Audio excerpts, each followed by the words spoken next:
नमस्कार. जय हिंद मित्रांनो. तर आपण होमगार्ड बाबत नवीन नवीन व्हिडिओ बनवत असतो. तर आपण आज जरा वेगळा व्हिडिओ बनवला आहे.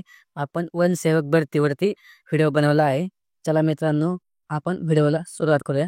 तर त्याआधी मित्रांनो, आपण आपण आपला टेलिग्राम चॅनल अजून जॉइन केला नसेल तर लवकर जाऊन आपण टेलिग्राम चॅनलला जॉइन करायचं आहे. खाली डिस्क्रिप्शनमध्ये आपल्याला टेलिग्रामची लिंक दिलेली आहे. तर लवकरात लवकर जॉइन करा, म्हणजे आपल्यापर्यंत सर्व होमगार्डच्या अपडेट्स आणि भरतीचे अपडेट्स तुम्हाला वेळोवेळी भेटत जाईल. तर मित्रांनो, आता बघू शकता की तुम्ही नुकतंच परिपत्रक आलं आहे की वनसेवकच्या जागा निघणार आहेत. तर मित्रांनो, प्रत्येकाचं स्वप्न असतं की आपल्याला कोणती ना कोणती सरकारी नोकरी पाहिजे, मग ती कोणती पण असू द्या. प्रत्येकाचं हे स्वप्न असतं. तर आता वनसेवक भरतीमध्ये मित्रांनो 13,000 प्लस जागा असणार आहे आणि शैक्षणिक पात्रता ही फक्त 10वी पास किंवा 12वी पास असणार आहे. त्यावरती ज्यांचे शिक्षण झाले असेल त्यांना या भरतीत फॉर्म भरता येणार नाही. तर मित्रांनो, त्यांचा असा उद्देश आहे की बाबा, अनेक विद्यार्थी 10वी किंवा 12वी पास आहे, पुढे शिक्षण नाही घेतले त्यांनी, आणि त्यांना काहीतरी नोकरी संधी उपलब्ध व्हावा, त्यासाठी त्यांनी फक्त ह्या 2 क्रायटेरिया ठेवला आहे. तर मित्रांनो, आता काही जण म्हणतात की हा चुकीचा आहे किंवा हा आमचा अन्याय होतोय. तर काही जण म्हणतात हे बरोबर आहे. आता ते नक्की जी-आर आल्यावर समजेल की नक्की फायनल त्यांचा डिसिजन काय असणार आहे. अजून तरी त्यांचा फायनल डिसिजन आलेला नाही मित्रांनो. जी-आर आला नाही. आता सध्या फक्त परिपत्रक आलेलं आहे.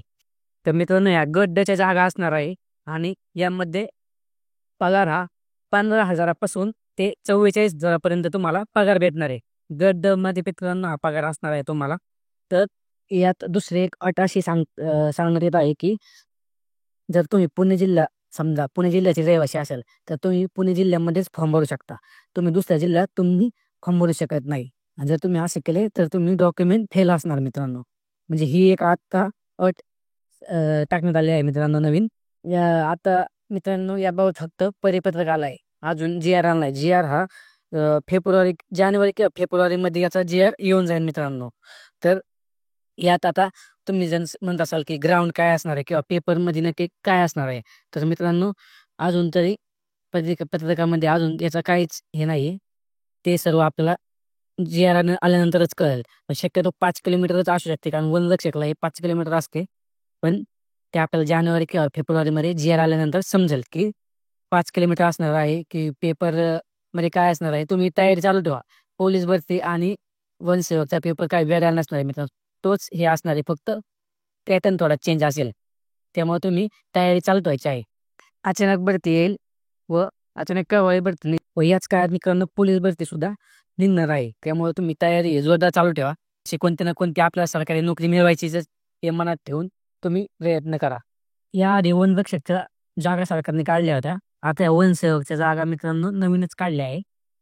मला तर वाटतंय या भरतीमध्ये जर हा क्रायटेरिया राहिला तर 70% मुलंही फॉर्म भरू शकणार नाही. कारण की सर्वांचंच शिक्षण आता सध्या 12वीच्या पुढे सर्वच जण शिकले आहेत. फर्स्ट इयर, सेकंड इयर, कुणाचं ग्रॅज्युएशन कंप्लीट आहे, तर कुणाचं फक्त फर्स्ट इयर कंप्लीट आहे.